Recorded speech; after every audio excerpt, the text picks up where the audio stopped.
Ano pong tugon niyo rin sa banat sa inyo, no? Tsaka sa iba pang miyembro ng inyong komite na naglolokohan lang tayo dito eh. You've made up your Well, minds. Nandun na yung numero at may impeach na yung vice president. Kumbaga, you're just going through the motions.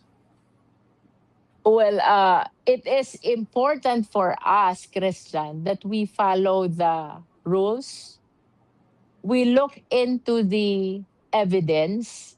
Kasi kahit pa mayroong impression, at ito naman dinidiscuss din sa Supreme Court decisions, that impeachment process is not only legal, it is also constitutional, it is also political.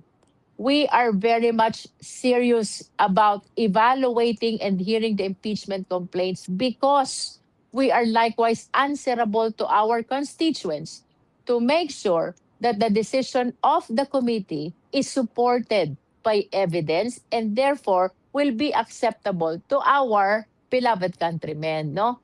Hindi sapat na political ito. Dapat may sapat na ebidensya, dapat may tamang proseso sapagkat nakatingin sa atin ang taong bayan and we have to follow really the requirement of due process to make this acceptable not only for the committee but also to the people of the Philippines, Christian. And that includes the constituents whom we serve. Okay.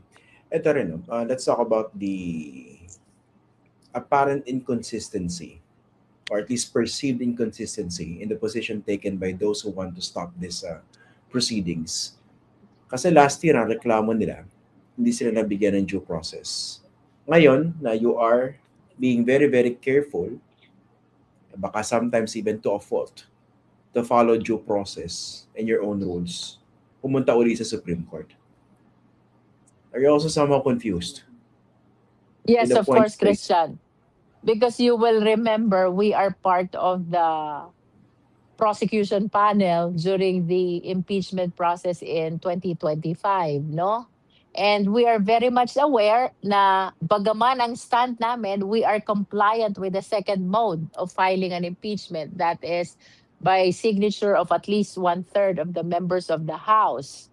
They brought the matter to the Supreme Court for the reason na because of that alleged express lane na violate ang due process ng Vice President, she was not given an opportunity to answer. She was not given an opportunity to present her evidence. She was not given the opportunity as well to verify the evidence of the complainant. No? So technically, Christian, the basis of the petition in the 2025 impeachment complaint is due process. No? And maliwanag ito na nakapaloob doon sa decision ng Supreme Court in July 2025, no? Now that the second impeachment is here, the 2026 impeachment, we've been very careful in making sure that we afford the Vice President ample due process so that in every step of the proceeding, lahat ng opportunity for participation to answer, to be present, ibinibigay natin sa respondent. And yet, may complaint pa rin. This time, ayaw nila ng hearing. Ang gusto nila, as I'm hearing it from the news, may determination na daw ng form, ng substance, ng ground. Why not transmit immediately to the Senate? And why are we going to do that, Christian? This is the requirement of the Supreme Court. This is what the Supreme Court pronounced in its decision. Bigyan ng due process ang respondent, magkaroon ng hearing, i-verify ang mga evidence. And this is actually what we are doing right now. So I join those people who believe na totally inconsistent ang nagiging position ng Vice President's camp. Because in the first impeachment, they're demanding for due process. And true enough, na-declare na unconstitutional yung first impeachment complaint. Now in the second impeachment complaint, we are giving all the opportunity for them to be heard.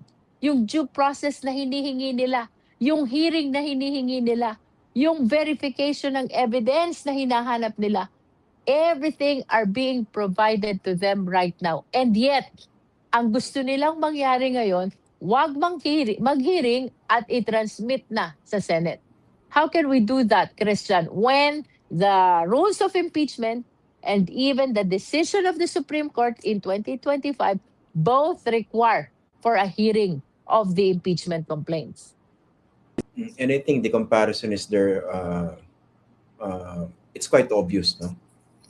Yung naging basihan nga ng kanilang petition last year at saka itong panibagong petition ngayon. Which gives me the impression na hindi kaya takot lang sa mga ebidensya, kaya ayaw sagutin. Well, it's hard to speculate, no? But Christian, sometimes things become so obvious, no? Kasi this is the second time already, no? In spite of the seeming readiness of the Vice President to answer the allegations, mukhang dinadaan lagi tayo sa issues of technicality. Even when there is no technical issue, pinipilit nilang mag-insinuate ng technical issues just to do away with the impeachment process, no?